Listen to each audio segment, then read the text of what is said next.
What if I told you that the most famous football club on planet Earth, a club worth over $4 billion, just got rejected? Not by some unknown player, not by a championship midfielder, by a world-class superstar who looked at Real Madrid's offer, thought about it, and said, "No, thank you. I'm good." And that's just where this story starts.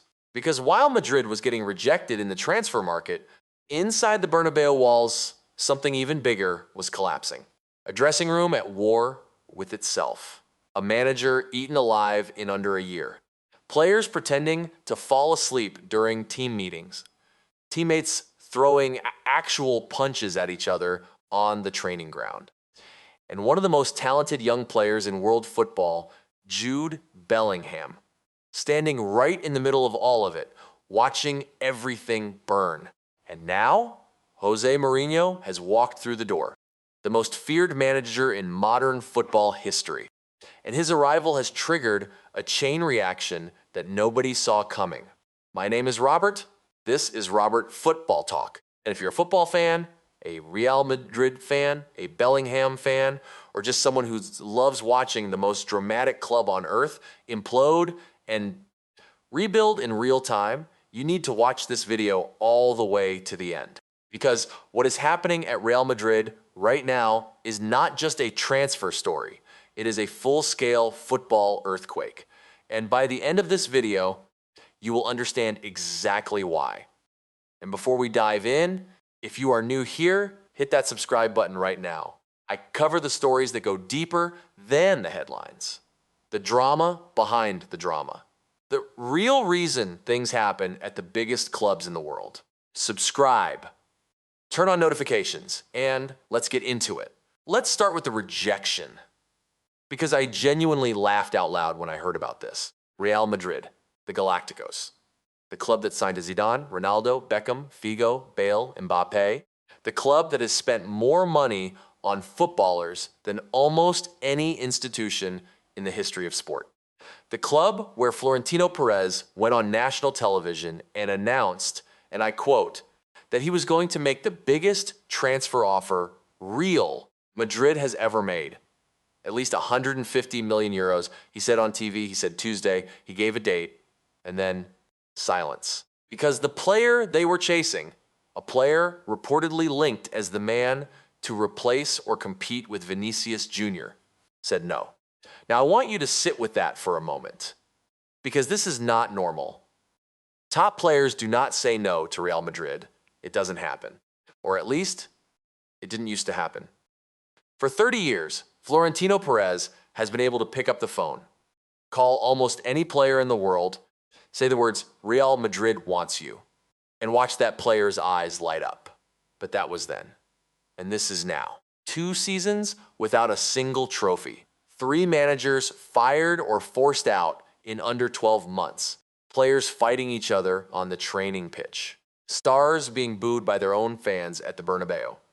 A dressing room so toxic that even the coaching staff is terrified about their jobs. And somewhere in all of that, a top player looked at Madrid's offer, looked at what the club has become, and decided the money wasn't worth the chaos. That rejection is not just embarrassing. It is a warning sign. It tells you that Real Madrid's reputation, the thing that made them untouchable for decades, has taken a serious hit. And drop a comment right now. Who do you think they tried to sign? I want to hear your guesses. Best answer gets pinned.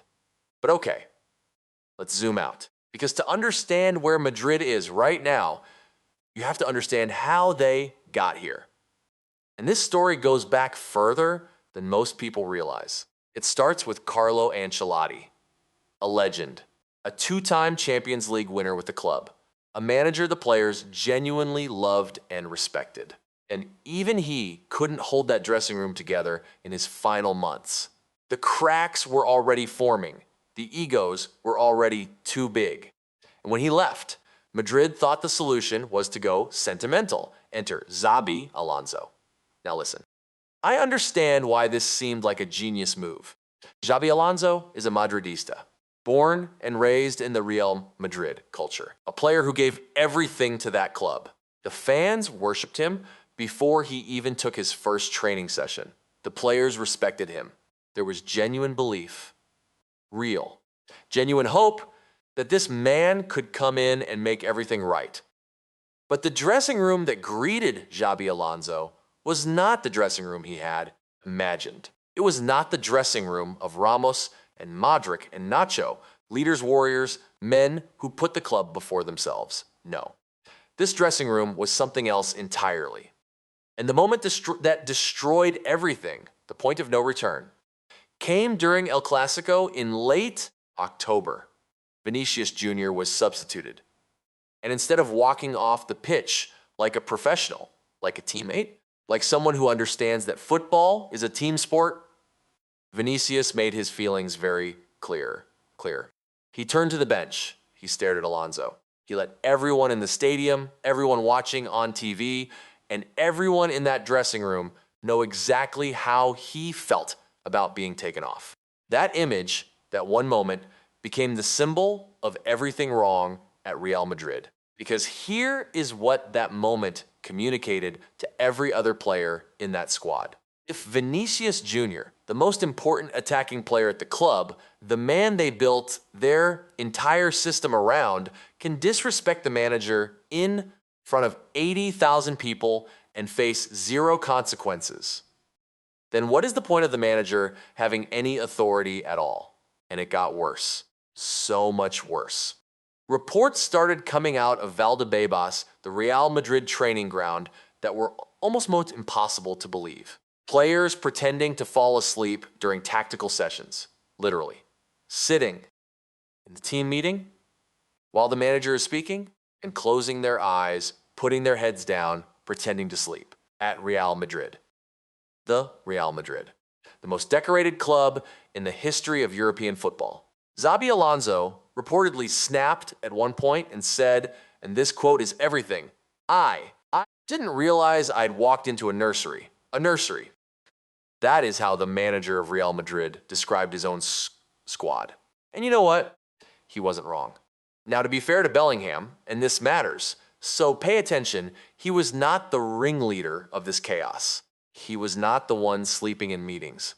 But sources confirmed that Bellingham, along with Eduardo Camavinga, believed that Alonso's methods were negatively affecting players' performances. So he wasn't the villain, but he also wasn't the savior. He was somewhere in the middle, frustrated, caught between loyalty to the manager and the reality of what he was seeing every single day. And then Bellingham did something interesting. Something that tells you a lot about his character. When the media started reporting on the dressing room chaos, when the stories were everywhere, when every journalist in Spain was writing about the civil war inside Valdebebas, Bellingham walked to the microphone and pushed back. He said a lot of the problems you might hear about in tough moments are fabricated or exaggerated. He insisted the squad was 100% behind Alonso. He went out there and defended his teammates. He defended the manager. He tried to protect the club. And then Florentino Perez sacked Alonso anyway. Think about what that told Bellingham. Think about what that told every senior player in that squad. You can be loyal. You can defend the manager publicly. You can do everything right. And it means absolutely nothing. Because in the political architecture of Real Madrid, the president will always choose the easier option. And sacking the manager, blaming the coach, is always easier than confronting the millionaire stars who are actually causing the problem. So Alonso was gone, and Real Madrid turned to Alvaro Arbeloa.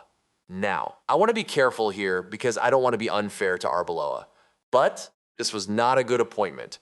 This was panic. This was Real Madrid looking at their options and picking the least worst one. Arbeloa was not ready for this, and almost everyone knew it. What happened next was inevitable. The dressing room did not suddenly fix itself just because there was a new name on the manager's office door. The factions were still there. The egos were still there. The leadership vacuum was still there, and it exploded. In front of coaches and staff, On the training ground at Valdebebas, Aurelian Tchouameni, and Fede Valverde. 2 first-team players, 2 players who were supposed to be teammates, supposed to trust each other with their careers, got into a physical confrontation. A real fight, not an argument, not raised voices, a physical altercation in front of everyone. And after that happened, Vinicius himself went public with something that was quietly devastating. He said, and these are his words, "We don't have Nacho, Modric, or Kroos. Carvajal was injured. They gave so much experience to the team. Now me or Fede have experience on the pitch, but not in the dressing room. We don't have enough experience to carry that baggage." The captain of Real Madrid telling you in public that nobody in that dressing room is mature enough to lead it. That is not a crisis. That is a catastrophe. And now I want to ask you something. Drop a comment below right now. If you were Florentino Perez, if you were sitting in that president's chair watching all of this unfold, what would you do? Would you bring in a disciplinarian? Would you sell the troublemakers? Would you blow it all up and start again? Tell me in the comments. I read every single one. Because here is what Perez actually did. He called José Mourinho. José Mourinho. Now, before we talk about what Mourinho's return means for Bellingham specifically, and we are going to get deep into that, I promise, we need to talk about who José Mourinho actually is. Because I think a lot of younger football fans only know the meme version of Mourinho. The press conference clips, the finger to the lips celebration, the I am the special one, the parking the bus jokes. But the real Mourinho, the manager who changed football, is something else entirely. When Mourinho first came to Real Madrid back in 2010, this club had been knocked out of the Champions League in the round of 16, the last 16, for 6 consecutive years. 6 years. The greatest club in football history. Failing at the first knockout hurdle over and over again. And the footballing world had started to ask a question that felt almost sacrilegious. Has Real Madrid lost its identity? Mourinho answered that question in the most emphatic way possible. In La Liga in 2011-2012, his Real Madrid team posted 100 points. Not 90-something, 100. They scored 121 goals. They finished with a goal difference of plus 89. That season is literally called the season of records in Spanish football history. No team has ever dominated La Liga the way that Mourinho's Madrid did that year. And in the Champions League, while they didn't win it, something Mourinho himself considers unfinished business. They reached 3 consecutive semifinals. 3 years in a row at the last 4 of Europe, after 6 years of round of 16 exits. That is the Mourinho that Florentino Perez remembers. That is the Mourinho he sold to the Madrid fan base when he announced his return. And that is the Mourinho who is now walking back through the doors of Valdebebas with something to prove. But here is the part that every single player at that club needs to understand. And this is critical. So stay with me. Mourinho does not accommodate stars. He does not manage around egos. He does not care how famous you are, how many Ballon d'Or nominations you have, how loved you are by the fans, or how much you cost. When José Mourinho decides what kind of team he is building and what kind of player he needs, in it, he does not negotiate. He does not compromise. In his first spell at Madrid, he clashed with Iker Casillas, the man who is arguably the greatest goalkeeper in the history of the club. A Real Madrid legend, a man who had given his entire life to that badge. Mourinho decided Casillas was not the right fit for what he was building, and he dropped him, just like that. No sentiment, no respect for the history. The system comes first, always. And if Iker Casillas was not safe from Mourinho's cold logic, tell me, honestly, why would Jude Bellingham be now? Let's get to Bellingham specifically, because this is the most fascinating and most painful part of this whole story. Jude Bellingham arrived at Real Madrid in the summer of 2023 for 103 million euros. And in his first season, I want you to really hear these numbers. He scored 23 goals in La Liga. He provided 13 assists. He was the single most important player at the club in the biggest moments. He won the league title. He won the Champions League. He was voted La Liga Player of the Season. He finished third in the Ballon d'Or in his first season at 20 years old. That debut campaign belongs in the conversation with the greatest single seasons any foreign player has ever had in Spain. Genuinely. There are very few players in football history who arrived at a new club and immediately became that important that quickly. He was included in the FIFA World 11 for 3 consecutive years. 2023, 2024, 2025. 3 years in a row. At a club as demanding as Real Madrid, those numbers don't lie. At his best, Jude Bellingham is a generational talent. But then came the shoulder. The injury that had been building since late 2023, the dislocation he kept playing through because the team needed him, finally became impossible to ignore. He had surgery. He missed the start of the 2025 to 2026 season. And when he came back, when he finally returned to the squad, he came back into a dressing room that was already on fire. He didn't cause the fire, but he couldn't put it out either.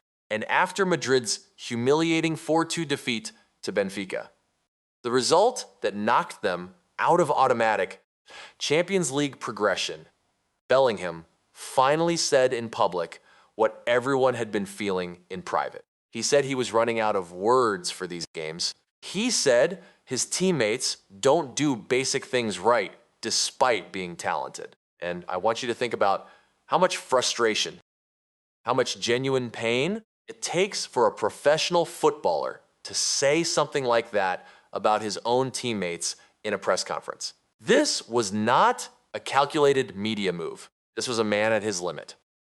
A man who had tried everything, who had defended his teammates publicly, who had tried to lead by example, who had gone to Florentino Perez personally and been asked to lead more, and who had nothing left to give to a situation that was beyond his control. That moment cost him. Because honesty at Real Madrid, real, raw honesty, always has a price. Now, here comes the twist that makes this whole story so layered, so complicated, so uniquely Real Madrid. Mourinho has been advised to build his attack around 4 players: Arda Güler, Kylian Mbappé, Vinicius Jr., and Jude Bellingham. So there is a version of this where Bellingham not only survives the Mourinho era, he thrives in it. And here's the evidence. Back in 2021, when Bellingham was still a teenager at Borussia Dortmund, Mourinho wrote a column in the Sun's newspaper. He compared Bellingham's combination of goals, pressing, and impact to Frank Lampard. Frank Lampard. One of the greatest box-to-box midfielders in Premier League history. One of Mourinho's own players at Chelsea. That comparison from that man is about as high a compliment as it gets. Mourinho sees something in Bellingham. He always has. But, and this is the but that changes everything, there is another version of this story. A version where Mourinho decides that rebuilding a broken dressing room requires more than just new tactics and new signings. It requires removing the symbols of the old chaos, sending a message to everyone who remains that the old rules no longer apply. And Mourinho has asked for 6 new signings. He wants a complete defensive rebuild. He wants a new defensive midfielder. And pay attention to this. He wants a new playmaker, a creative midfielder. That is Bellingham's role. That is Bellingham's territory. If Mourinho brings in that profile from outside, if he spends big money on a new creative midfielder, then Bellingham doesn't just face competition. He faces something much more dangerous. He faces irrelevance. And here is the financial reality that makes this feel almost inevitable. Bellingham is valued at over £100 million. He has 4 years left on his contract. He is the single most valuable asset Real Madrid can liquidate this summer. Reports have already linked Bruno Fernandes as a potential incoming signing, a signing that, according to Fichajes, would facilitate Bellingham's departure and generate what they called astronomical revenue. Astronomical. That word tells you everything about how the club is now thinking about this situation. The player who was supposed to be Madrid's untouchable future has become a financial instrument in their summer rebuilding plan. And the club circling? Manchester City, PSG, multiple Premier League heavyweights. The pathway out of Madrid exists. It is real. It is funded. And it gets wider every single week. So where does this leave us? Let me give you the honest answer. There are two possible futures for Jude Bellingham at Real Madrid, and both of them depend entirely on one man's decision. Future one, Mourinho looks at Bellingham, sees the Lampard comparison he made 5 years ago, decides that this is the player he builds his new midfield around. Bellingham, freed from the chaos of the last 2 seasons, operating in a structured Mourinho system with real discipline and real leadership, above him, rediscovers the form of his first season. Goals, assists, Champions League nights at the Bernabéu. The dream he talked about when he said 10 to 15 years in white. Future 2. Mourinho decides that cleaning up this dressing room requires making examples, that keeping the players associated with the old chaos sends the wrong message, that bringing in his own playmaker, someone who owes Mourinho everything, someone who comes in without political baggage, is better for the long-term project. And Bellingham, regardless of his talent, regardless of his good behavior, regardless of his genuine attempts to hold things together, gets sold. Used as the financial fuel for the Mourinho rebuild. The brutal truth is this: Bellingham cannot control which future happens. He is not the most powerful person in this equation. José Mourinho is. Florentino Perez is. And in the history of this club, when those two men agree on something, it happens, regardless of what anyone else wants. Bellingham once stood in front of the cameras and said he thought he would spend the next 10 to 15 years at Real Madrid, dressed in white, playing in the most famous stadium in football. That was his dream. That was his public declaration of love for this club. But football clubs are not built on dreams. They are built on power, on transfer fees, on the preferences of whoever sits at the top of the hierarchy at any given moment. And right now, at this club, in this summer, the man at the top is José Mourinho, the man who has never in his entire career let sentiment get in the way of his vision. Whatever happens to Jude Bellingham in the next few weeks, it will tell you everything about the direction of Real Madrid under Mourinho. Whether they truly intend to build around their existing young stars, or whether this is a full reset, a total clean-out that spares nobody and nothing. The summer of 2026 is the most consequential Real Madrid has seen in a decade. New manager, new president with a mandate until 2030. A rejected transfer that exposed the damage to their brand. A dressing room that imploded spectacularly in front of the entire world. And a £100 million question with an English accent at the center of all of it. I want to hear from you. Right now, in the comments, one question. Does Jude Bellingham stay at Real Madrid under Mourinho, or does he leave this summer? Type stay or leave and tell me why. I will reply to as many of you as I can. And listen, if you watched this entire video, if you made it all the way to this point, thank you, genuinely. It means you care about football the way I care about football. And that is exactly why this channel exists. Robert Football Talk is where we go deeper, where we don't just tell you what happened, we tell you why it happened and what it means. So if you haven't subscribed yet, what are you waiting for? Hit that button, turn on notifications, because this Madrid summer is just getting started. Mourinho hasn't even walked into his first press conference yet. The transfer window hasn't even opened, and I promise you, what comes next is going to be even bigger than what I just told you. I'm Robert. I'll see you in the next one.